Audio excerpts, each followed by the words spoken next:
טוב, אז בואו נלבש לולו.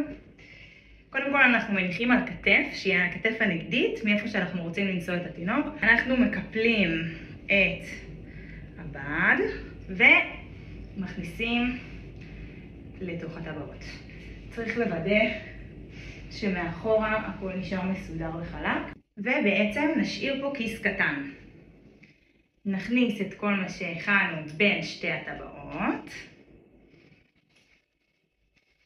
ונשאיר קצת עודף בד כדי שנוכל לסדר את זה יפה ושזה לא יתקפצ'ץ' לנו. ואז נתחיל לסדר אותו יפה על הטבעות. בשלב הזה כדאי לקחת את הטבעות ולהרים אותן למעלה על הכתף. בסופו של דבר נרצה שהטבעות יעמדו בערך באזור עצם הבריח.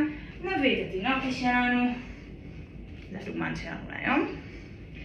נכניס אותו לתוך הכיס, נצמיד אותו אלינו, כמובן הכל תוך כדי ניעות כדי שהתינוק לא יתעצבן, ונשים את הבד מאחורי הברכיים כמו ארסל, אוקיי? את החלק התחתון נתפוס, תוך כדי שאנחנו כל הזמן מחזיקים את התינוק, נתפוס את החלק התחתון, נשאיר אותו מאחורי הברכיים, ואת החלק העליון נרים למעלה עד העורף.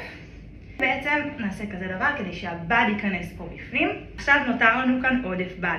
ניקח את עודף הבד מכאן, ויש לנו פה את החלק העליון של השבל והחלק התחתון.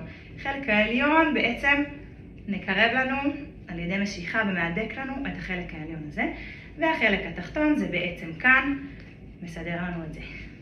עכשיו אנחנו לא עושים פשוט ככה, כי אנחנו רוצים שזה יהיה בהתאמה מושלמת לגוף שלנו ולגוף של התינוק. נהדק קצת מלמעלה, קצת מלמטה, עד שנרגיש שזה מושלם. חשוב מאוד להשאיר פתח לאוויר התינוק, הוא יכול להיות לכיוון הזה או לכיוון הזה, אבל חייב שיהיה לו פתח. צריך להדק, אבל לא יותר מדי, להרגיש שיש לו מקום. וזהו, בגדול, we're good to go.